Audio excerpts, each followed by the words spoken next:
né, em tratamentos, cuidados também, em clareamentos. O importante, gente, é que surgem várias dúvidas aí, né? Mas para esclarecer as principais dúvidas aí sobre esse assunto, convidamos aí a dentista Ana Paula Ouro. Ela está aqui com a gente para tirar nossas dúvidas. Em primeiro lugar, boa tarde. Boa tarde, tudo Seja bem? bem-vinda aqui ao nosso Ver Mais para falar de um assunto que a gente não se cansa de falar e às vezes as pessoas não fazem direito. Eu que agradeço pelo convite, boa tarde. E eu queria que você começasse explicando pra gente, assim, quando que é indicado realizar um clareamento dental? Normalmente essa vontade, ela vem da própria pessoa, né? O próprio paciente nos procura porque quer melhorar o sorriso, né? Então, o paciente que tem o dente mais amarelado, alguns que têm uma tonalidade, né, mais manchadinha, alguns fatores assim, ou que querem melhorar o sorriso para algum evento, alguma coisa assim, acontece bastante também. E a gente até sabe também, né, Ana, que às vezes os dentes ficam mais escuros até pelo excesso, às vezes, de refrigerante, café, as pessoas que fumam bastante também, Corantes, né? Que tem Exatamente. que ter esse cuidado aí. E é verdade que o clareamento dental, ele pode danificar os dentes, que às vezes as pessoas têm medo de ficarem fazendo muito clareamento, porque fala, danifica, às vezes ele fica sensível. Queria que você falasse um pouquinho pra gente disso. Então, o clareamento dental, as técnicas que a gente dispõe hoje, elas são bastante seguras, né? Mas elas precisam ser respeitadas. A gente tem aí, né, padrões de segurança para seguir e feito de forma correta, sem abuso, né? Sem ficar sempre toda hora fazendo mais um pouquinho, a gente tem bastante segurança. A gente sabe, eu já fiz algumas vezes também, eu sei que às vezes as gengivas, né, ela fica um pouquinho sensível assim também, né? E como que é feito o clareamento? Tem um cuidado especial também, por isso que a gente fala que às vezes tem que procurar um dentista para fazer, para proteger ela também, né? Exato, né? A gente tem na questão do clareamento de consultório, quando ele é feito no consultório, o uso de barreiras gengivais para proteger a gengiva, né? Para que o agente clareador não vá sobre elas. No clareamento caseiro, a gente tem que orientar muito bem o paciente para que não haja excesso de clareador na moldeira, né? Para que não haja uma injúria gengival, né? Então, o paciente sempre tem que estar muito bem acompanhado e bem orientado. E assim, todo mundo pode fazer clareamento dentário? Tem algumas regras que algumas pessoas não podem? Como que funciona? Tem algumas coisas que precisam ser levadas em conta. Vou dar um exemplo. Por exemplo, em gestante, em mamãe amamentando, a gente não faz, né? O paciente ele tem que, por exemplo, para fazer um clareamento caseiro, ele precisa ter a compreensão ali do que ele está fazendo, né? Ele precisa entender, precisa conseguir manejar as moldeiras, né? E tal. Então tem questões que precisam ser levadas em conta. Em criança a gente não faz. E assim, tem que ter um cuidado especial também quando a gente faz, nós fizemos o clareamento, com alguns tipos de alimentos, né? Que não podem ser ingeridos logo em seguida, ou que tem que cuidar ali um pouquinho, que às vezes o povo abusa, faz clareamento e vão rapidinho, ou tomar um refrigerante, ou comer aquilo que não pode também, né? Isso é bastante polêmico, porque alguns estudos já têm demonstrado que não precisa mais o paciente estar naquilo que a gente chamava de dieta branca, né? Ele não precisa estar sem consumir nenhum tipo de corante durante todo o tempo do clareamento. Mas eu ainda peço para os meus pacientes darem uma cuidadinha, um tratamento tão curtinho. Que dá um dó, fica tão bonito, você vai lá fazer clareamento. Exato. E a gente... Aí vai lá, come aquela massa vermelha, de repente refrigerante uma beterraba também. Que é super tintosa, né? Um vinho tinto. Então eu ainda peço para dar uma cuidadinha para que a gente tenha o máximo ali de aproveitamento daquele tratamento. Ana, e assim, o tratamento, ele feito no consultório, o clareamento, ele é mais eficaz que aquele que às vezes a gente acaba fazendo em casa ou comprando na farmácia ali também? Qual que é a diferença dos dois? Não necessariamente. Ele é tão eficaz quanto o clareamento caseiro, né? A gente tem bons resultados com ambos. O que eu percebo muito é questão de indicação. Tem pacientes que na rotina deles não cabe um clareamento caseiro, né? Por exemplo, o paciente trabalha um dia de dia, um dia de noite, ou trabalha viajando, tem que colocar o clareador na mala, acaba esquecendo.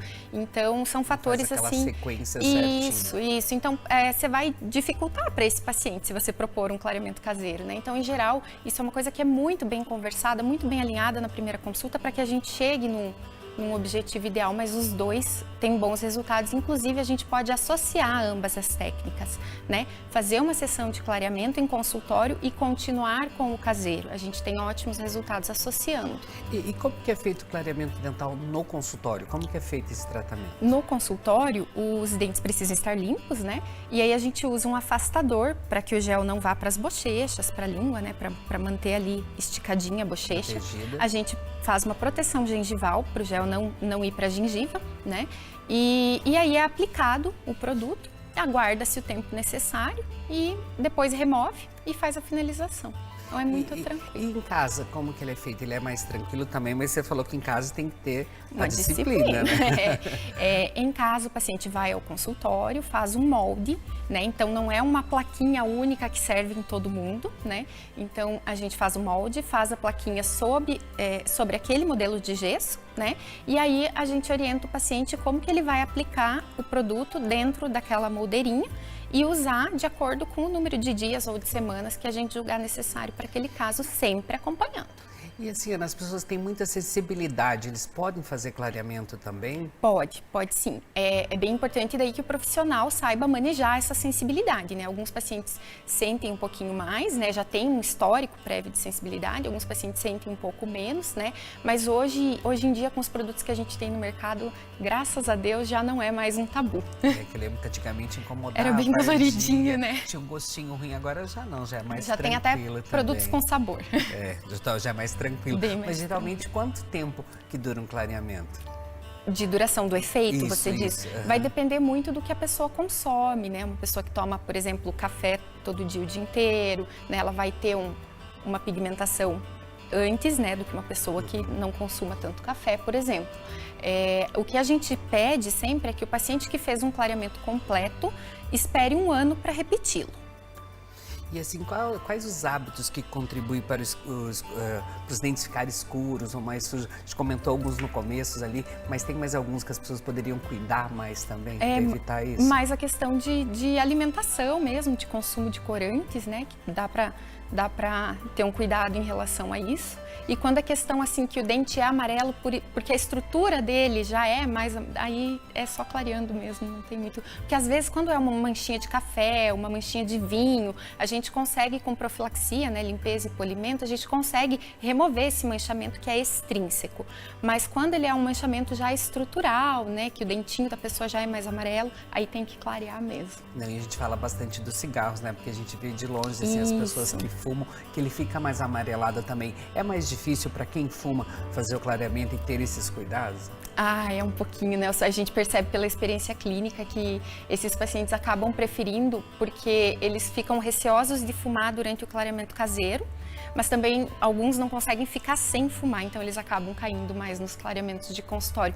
Aí a importância da indicação, né? De individualizar cada tratamento. Não, e até conversar com o paciente para entender por que ele está querendo fazer o clareamento. Exatamente. Algumas pessoas procuram muito também. Hoje em dia para rejuvenescimento, porque elas rejuvenescem a face, né, como um todo, e a gente sabe que um sorriso, quando você faz um clareamento, ele dá um up no rosto todo, né, você fica mais iluminado, então muitos pacientes têm buscado para isso, é muito comum em noivos, madrinhas de casamento, né, que procurem para o evento. Mas o importante é cuidar sempre, gente, sempre o dentista. Sempre sob supervisão, exatamente. Não só quando precisar, hoje eu vou ajeitar, porque tem que deixar os dentes limpinhos. Mas falando aí nesses cuidados, eu queria que você desse umas dicas para a gente encerrar aqui nosso bate-papo, para manter a saúde dos dentes, a saúde bucal também. Como um todo.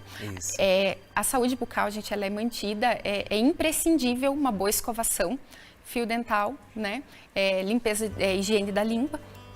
A gente fala assim pelo menos 3 vezes por dia, via de regra, né? A gente entende que algumas pessoas têm um pouco mais de dificuldade pelo trabalho, né? Ou pela rotina, em casa, com família, enfim, mas pelo menos 3 vezes por dia, inclusive nas crianças, né? Os usuários de prótese, por exemplo, que procurem os profissionais que fizeram essas próteses para receber orientação de como higienizá-las também é muito importante. E é o primeiro sinal de qualquer coisa diferente ali que não estava ali antes na boca, procurar o profissional de sua confiança. Gratidão, obrigado por Eu que agradeço. Dicas.